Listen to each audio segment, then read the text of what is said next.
소망을 추구하는 존재입니다. 우리에게 있어서 소망이 없어진다면 우리는 좌절하고 절망하고 맙니다. 그런데 성경은 인간의 궁극적인 소망을 얘기합니다. 그런데 그 소망이 인간의 죄와 타락으로 상실되었다고 말씀하고 있습니다. 우리가 사는 이 세상은 언제든지 소망의 뉴스보다는 또 어두운 뉴스, 또 우리의 가슴을 안타게 하는 그러한 뉴스들로 가득 차 있습니다. 오늘 우리의 주변에 절망의 이야기가 넘쳐나고 있습니다. 소망보다는 사람들은 부정적인 얘기를 많이 합니다. 오늘 전 세계 계속되는 이 지구촌의 금융 얘기가 우리를 우울하게 합니다. 지난주에도 인도 붐바이라는 곳에 끔찍한 테러가 벌어져서 130여 명이 죽고 수백 명의 사상자가 났습니다. 매일 젊은 군인들이 죽어가는 우리 이라크와 아프가니스탄 사태를 보아도 우리에겐 절망이 넘쳐납니다. 우리가 한국을 바라보아도 참 답답하기 그지없습니다. 그러나 우리 그리스도인들은 소망을 이룰 수 없는 존재입니다. 우리로 하나님께서, 소망의 원천 되신 하나님께서 우리를 하나님의 자녀로 불러주셨기 때문에 그렇습니다.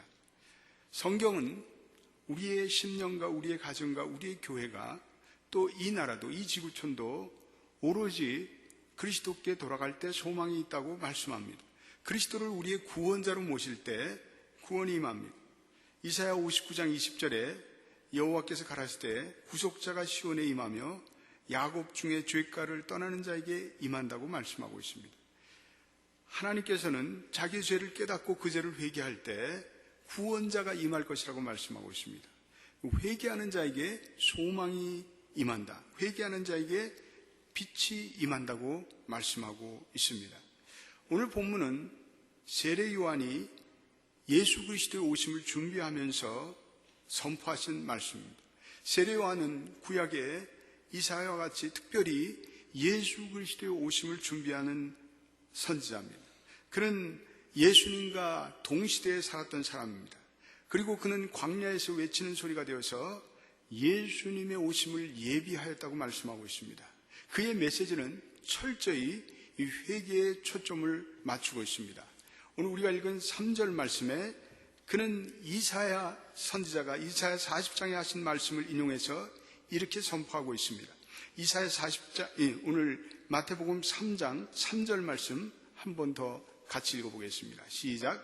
저는 선지자 이사야로 말씀하신 자라 일러시되 광야에 외치는 소리가 있어 가로되 너희는 주의 길을 예비하라. 그의 첩경을 평탄케 하라 하였느니라.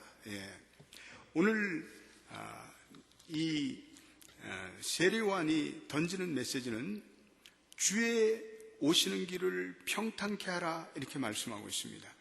이사야서 40장에 보면은 그것이 골짜기가 메꿔지고 산과 작은 산들이 낮아지고 굽은 것이 곧아지고 험한 길이 평탄하게 된다 이렇게 말씀하고 있습니다. 그의 첩경이라는 것은 사실은 왕의 오시는 행차길을 얘기합니다. 왕의 오시는 길, 고대에는 어느 지역에 왕이 행차할 경우에 선발대가 가서 왕의 마차가 잘 통과할 수 있도록 그 지역 사람들을 다 모아서 길을 고쳐서 평탄케 하셨습니다. 그러므로 왕이 편안하게 오실 수 있도록 그 길을 평탄케 하는 것을 볼 수가 있습니다. 제가 오래전에 강원도에서 군대 생활을 할 때 저희 부대는 철책을 지키는 아주 중요한 그러한 사단이었습니다. 그래서 가끔 가다가 이 국방장관이나 또 참모총장들이 이 철책을 방문합니다. 근데 높은 사람이 온다는 소식을 들으면 그날부터 일반 사병들은 죽어라고 고생을 합니다. 그거는요, 도로 작업을 해야 합니다.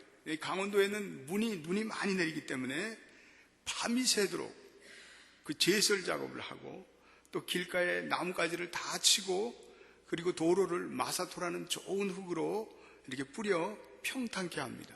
그래서 그가 오는 길을 잘 닦습니다. 근데 막상 높은 사람이 오는 날에 그분이 헬리콥터를 타고 이렇게 휙 지나쳐 버리는 경우도 있습니다. 국방장관보다 더한 분, 대통령보다 더한 분이 우리에게 다가오신다는 말씀입니다. 그분이 만주의 주이며 그분이 만왕의 왕이십니다. 오늘 세례요한은 그 주님을 맞이하기 위해서 우리가 어떠한 마음을 준비해야 할까 이렇게 말씀하고 있습니다. 먼저 우리의 마음을 정지 작업해야 합니다. 우리가 교만한 마음으로는 우리 주님을 맞이할 수가 없습니다. 죄가 가득한 마음으로는 아기 예수를 영접할 수가 없습니다. 탐욕이 가득한 마음으로 되지 않습니다. 그러므로 오늘 세례요한이 이 본문 속에서 주님의 오심을 준비하는 단 한 가지의 메시지는 회개하라 이 말씀입니다. 그의 선포는 아주 단순합니다. 2절 보시기 바랍니다. 거기에 그는 이렇게 선포합니다. 같이 읽어보겠습니다. 시작. 회개하라 천국이 가까웠느니라. 여러분, 회개는 무엇입니까? 우리는 회개에 대해서 많은 얘기를 들었습니다. 회개의 출발점은 마음입니다. 하트입니다. 우리의 마음의 변화가 우리의 모든 인식에 새로운 변화를 줍니다. 우리가 마음이 변할 때 세상을 보는 세계관이 달라집니다.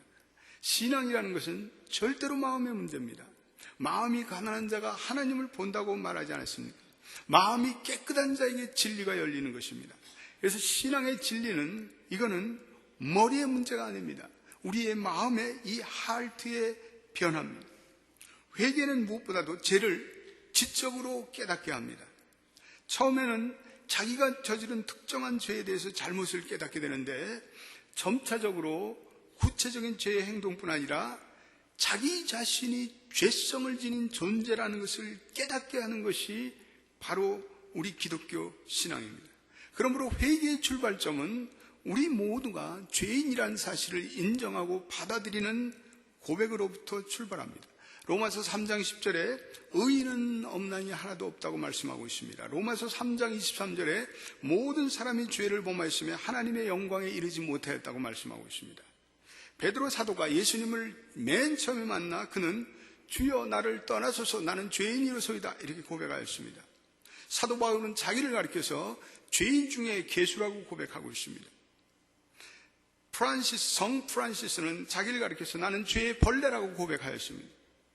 고 한경직 목사님은 자신을 가리켜서 자신은 죄의 덩어리야 이렇게 고백했습니다.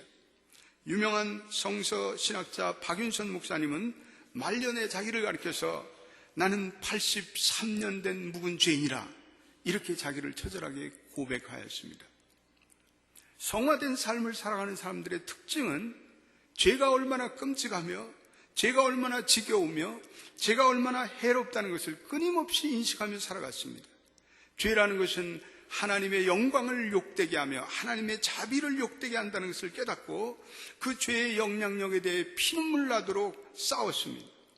그들이 그렇게 할 수 있었던 것은 매일 하나님의 말씀을 거울처럼 자기 자신을 비추어 보면서 기도로 통해서 자기 자신을 성찰했기 때문에 가능했습니다.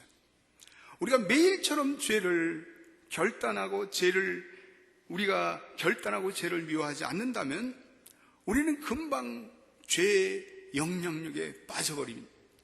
우리가 하루 그냥 말씀 보지 않고 그저 게으름을 부린다면 금방 죄의 영향력에 우리는 지배되고 맙니다. 그래서 수많은 영적 구도자들은 매일마다 말씀 앞에 자기를 돌이켜보며 매일마다 죄의 습관을 돌이키며 참여하였습니다. 그들이 이렇게 참여했습니다. 나는 오늘 어떤 죄를 저질렀는가? 나는 그러한 죄들을 어떻게 평가하는가? 그 죄들이 나에게 어떠한 손실을 가져왔는가? 그 죄들이 하나님 나라 진전에 어떠한 영향을 미쳤는가? 하나님은 나의 죄에 대해서 무엇이라고 말씀하실까? 그러한 죄를 저질 만한 상황이 내일 다시 발생한다면 나는 그것에 어떻게 대응할 것인가? 회개라는 건 죄에 대한 감정적인 고통을 느낍니다. 그래서 우리가 죄를 지면 고통이 옵니다. 그때 회개할 때 우리에게 죄에 대한 슬픔이 느껴집니다. 그래서 우리가 마음이 상하고 애통한 마음이 됩니다. 그래서 회개할 때 우리는 통의 눈물과 자복의 눈물을 흘리기도 합니다. 회개할 때 죄에 대한 고통을 느끼는 사람은 진정한 회개를 하면 죄를 버립니다. 죄를 끊습니다. 습관적으로 짓던 죄를 버리고 새로운 삶으로 나아가고자 몸부림칩니다. 참된 후회는 후회에서, 참된 회개는 후회에서 벗어나 자기 잘못을 뉘우칠 뿐 아니라 행동으로 옮깁니다. 삭개오는 자기의 죄를 회개하며 자기가 토색하고 자기가 괴롭힌 사람을 진정 물질적인 손해를 배상해 주겠다는 행동적인 회개를 보이고 있습니다.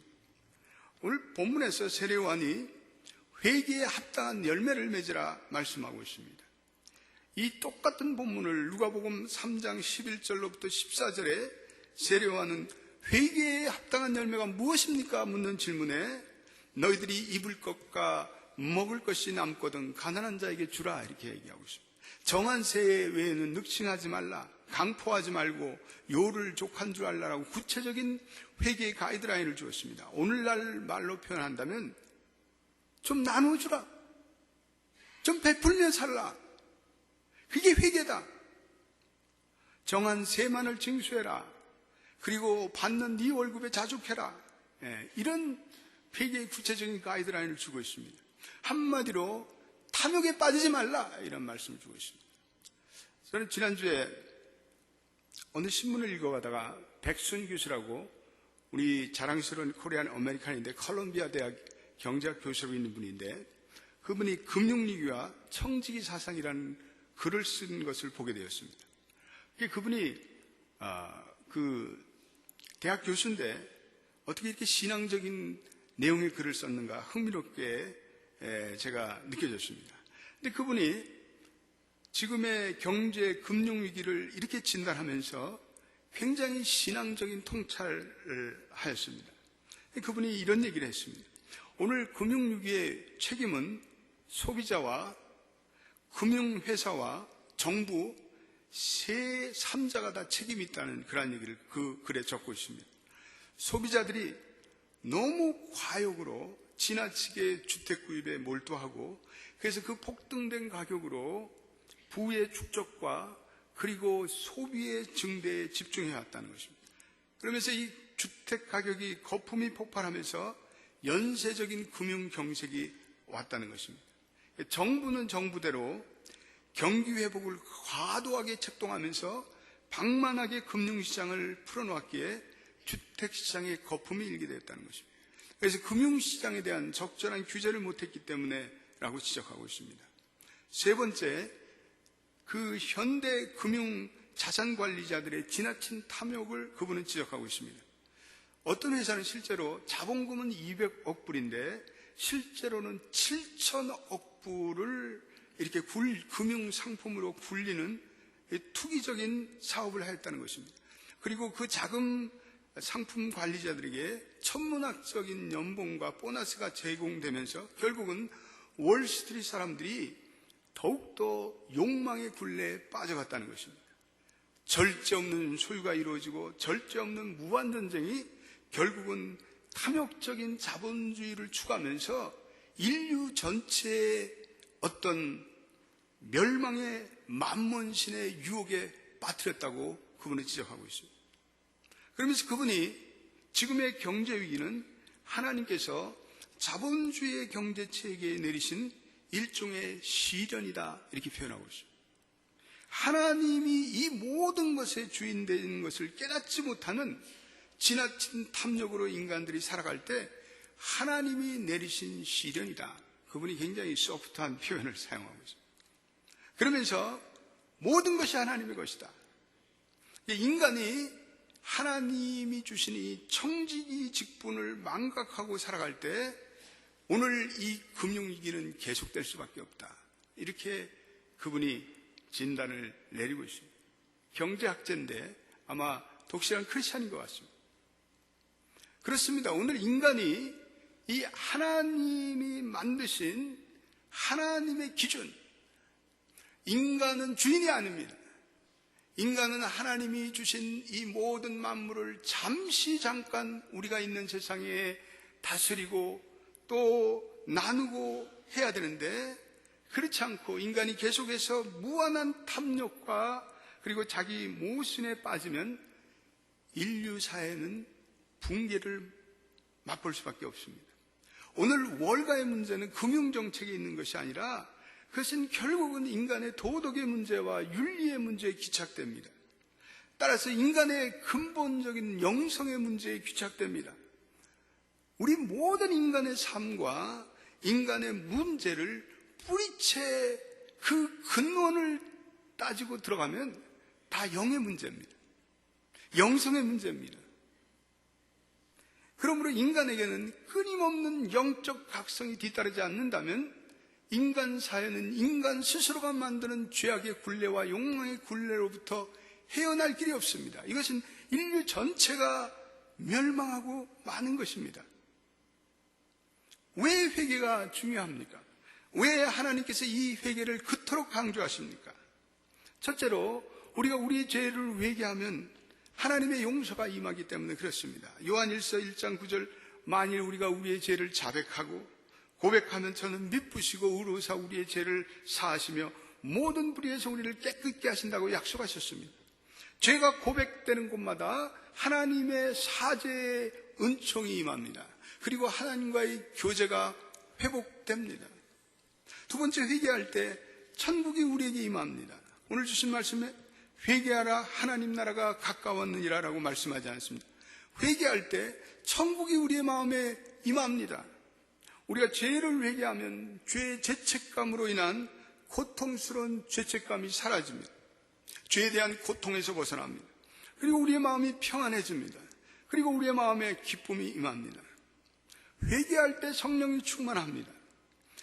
사도행전 2장 38절 한번 화면에 말씀 나오는데 한번 우리 같이 읽어보겠습니다. 시작. 베드로가 가로되 너희가 회개하여 각각 예수 그리스도의 이름으로 세례를 받고 죄사함을 얻으라. 그래야면 성령을 선물로 받으리니. 회개하는 곳에 성령의 임재가 임합니다. 유명한 요한 웨슬리나 조지 휘필드 그리고 조나단 웨드워드 같은 영적인 부흥을 이뤘던 위대한 설교자들이 있습니다. 그런데 그들의 메시지는 한결같이 단순하였습니다. 그들은 하나님 앞에 죄를 참여하였습니다. 그리고 죄를 지적하는 설교를 단순하고도 강력하게 선포하였습니다. 그런데 그럴 때 영적 대각성에 불이 붙여졌습니다. 죄를 지적하면 율법적인 설교가 된다고 싫어하는 사람들이 있습니다. 그렇지 않습니다. 복음은 듣는 자들이 회개하는 역사가 있습니다. 그리고 그 죄에 대해서 통회하는 마음을 가질 때 그 마음에 어둠이 물러가고 그 마음속이 밝아지고 그리고 그 마음속에 하나님의 은혜의 기쁨이 넘쳐납니다. 구약 성경에 보면 수많은 부흥의 사건들이 나타납니다. 요시야 왕의 부흥, 히스기야 왕의 부흥, 에스라의 부흥, 느헤미야의 부흥 운동이 언제든지 우상 숭배에 대한 자신의 죄의 각성과 회개가 동반된 사건이었습니다. 부흥이 일어날 때 한 개인의 영혼의 부흥뿐 아니라 그 한 교회와 한 지역을 뛰어넘는 국가적인 성령의 역사가 강도 있게 진행됩니다. 그런데 그러한 부흥의 중심에는 한 사람의 진실되게 회개하는 심령이 있었다는 것입니다. 평양 대부흥운동은 자기의 죄를 진실되게 참여하는 길선주 장로의 자기의 죄를 참여하는 죄의 고백이 바로 그 부흥의 도화선이 되었습니다. 부흥이 일어나면 거기에 영적인 태풍과 같은 강력한 회개의 역사가 임합니다. 오늘날 교회가 하나님의 능력의 도구로 쓰임받는 길은 오직 한 길입니다. 그 성령 앞에서 자신의 죄악을 통회하고 자복하고 회개할 때만이 하나님의 은혜가, 하나님의 사랑이 교회에는 임하는 것입니다. 그리고 이렇게 부흥한 교회만이 하나님의 군대가 돼서 이 세상과 자신의 죄악과 싸워 이깁니다. 역대하 7장 14절 말씀도 우리 화면에 나타난 말씀 한번 우리 같이 읽어보겠습니다. 시작. 내 이름으로 일컫는 내 백성이 그 악한 길에서 떠나 스스로 겸비하고 기도하여 내 얼굴을 구하면 내가 하늘에서 듣고 그 죄를 사하고 그 땅을 고칠지라. 내 이름으로 일컫는 내 백성이라는 것은 오늘날 교회의 성도를 말합니다. 하나님께서는 교회의 성도들이 먼저 회개하기를 원하십니다. 악한 길은 무엇입니까? 이 역대하가 쓰여질 때 그 악한 길은 이세벨이었습니다. 그 땅에 음란한 우상의 숭배를 만연케 했던 이세벨입니다. 교회들이 새로워지고 부흥되고 변화로 가기 위해서는 행음하는 이세벨과 같은 죄악들이 회개되고 고백되어야 합니다. 우리가 육체대로 살면 인간은 망합니다. 인간이 육체가 원하는 대로 살면 인간의 욕망은 그지없습니다. 육체는 대우해주면 대우해줄수록 버릇이 없어집니다. 우리의 육체를 죄의 고백과 성령을 쫓는 성화의 삶을 통해서 끊임없이 우리를 컨트롤하고 제어하고 제거되어야 합니다. 현대 많은 교회들이 프로그램과 어떤 인위적인 운동으로 교회를 끌어가려고 몸부림칩니다. 그러니까 교회와 성도들이 죄에 대해서 무감각해집니다. 듣기 좋은 메시지만 들으려고 합니다. 교회가 거룩한 모습을 상실하고 있습니다. 우리 교회들이 끊임없이 좋은 프로그램을 만들어서 성도들을 붙잡으려고 노력합니다. 성도들은 더 좋은 프로그램이 없는가? 더 좋은 예배시설이 없는가? 이 교회 저 교회로 떠돌아다닙니다. 교회에 프로그램이 필요하지 않은 것은 아닙니다. 그러나 프로그램이라는 것은 한계가 있는 것입니다. 프로그램을 통해서 그리고 교회 시설을 통해서 성도들이 깊고 강력하게 변화되는 것은 결코 아닙니다. 교회를 교회되게 하는 것은 결코 프로그램이나 어떤 인위적인 어떤 사역이나 외적 건물에 있지 않습니다. 그것들은 다 교회로 나아가는 과정이고 수단일 뿐입니다. 교회는 십자가, 보혈, 그리고 성령, 부흥, 그리고 회개, 복음, 이런 것들이 교회를 교회답게 만드는 것입니다. 하나님이 하시면 인간의 조직이나 프로그램을 통해서 50년 내에 이룰 수 있는 것들을 하나님이 하시면 단순간에 하십니다. 그러므로 교회는 모름지기 십자가 앞에서 늘 자신의 죄를 참회하고 그리고 자기의 죄를 고백하며 하나님의 은혜를 구하며 하나님께서 부흥을 주시도록 끊임없이 간구하고 중보 기도해야 하는 것입니다. 오늘 6절 말씀 보십시다. 거기에 보면 5절과 6절에 이렇게 말씀하고 있습니다. 5절부터 한번 읽어보겠습니다. 시작. 이때에 예루살렘과 온 유대와 요단강 사방에서 다 그에게 나와 자기들의 죄를 자복하고 요단강에서 그에게 세례를 받더니, 저는 이 5절과 6절이 교회의 모습이라고 생각합니다. 교회는요, 영원히 변하지 않는 DNA가 있습니다. 정보화 시대가 되어도 과학의 시대가 되어도 현대교회가 되어도 교회는 변하지 않는 것은 복음이 선포되면 그 복음을 듣고 그리고 자기의 죄를 자복하고 그리고 사람들이 나와 세례를 받는 것, 이건 변함없는 교회의 모습입니다. 이건 영원한 교회의 모습입니다. 이건 교회의 참된 모습입니다. 저는 이 빌리그람 전도대에 가면은 빌리그람 목사님이 복음을 선포하고 그리고 초청을 합니다. 그래서 초청을 듣고 수많은 사람들이 강단 앞으로 나갑니다. 저는 그것이 교회의 원형적인 모습이라고 생각합니다. 우리 침례교회는 보통 매주마다 죄에 대한 결신을 합니다. 그래서 메시지를 듣고 복음을 듣고 깨달은 사람은 누구든지 다시 나와서 자기 죄를 참여하고 그리고 하나님의 구원을 또한 새롭게 하는 그러한 시간이 있습니다. 그래서 그 339장 그런 찬송 보면 우리 이 찬송을 부르면서 사람들이 이렇게 나가잖아요. 우리 한번 1절 한번 부르십시오. 여러분들이 빌리그람 대회나 이럴 때 항상 부르는 찬송. 우리 다 한번 두 손 들어보세요. 큰 죄에 빠진 날 위해 주 보혈을 여주시고 또 나를 원하시니 주께로 거저가니. 여러분, 변함없는 교회의 모습입니다. 이러한 교회의 모습, 거기에 목사도 장로도 집사도 권사도 성도들도 불신자들도 자기의 죄를 회개하면서 교회는 주기적으로 모든 사람들이 자기의 죄를 참회하면서 십자가 앞에서 자기의 죄를 고백하고 나가야 합니다. 이건 교회의 영원한 교회의 모습입니다.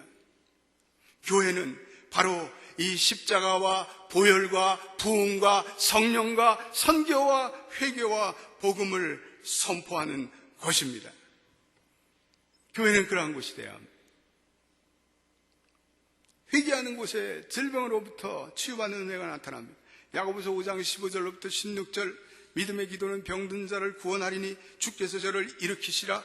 혹을 죄를 범하였을지라도 사함을 얻으리. 그러므로 너희는 너희 죄를 서로 구하며 병 낫기를 위해 서로 죄를 구하고 기도하라. 의인의 간구는 역사하는 힘이 많으니라.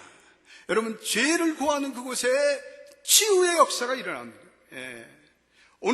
그러므로 오늘 교회와 교회 예배에는 반드시 예수 그리스도의 용서와 치유의 역사가 죄의 고백에 함께 나타나야 합니다. 그러한 예배만이 오늘 이 완악한 세상에서 살고 있는 성도들로 하여금, 불신자들로 하여금 하나님의 능력과 은혜를 경험할 수 있는 그러한 강력한 기름 부으신 예배가 됩니다.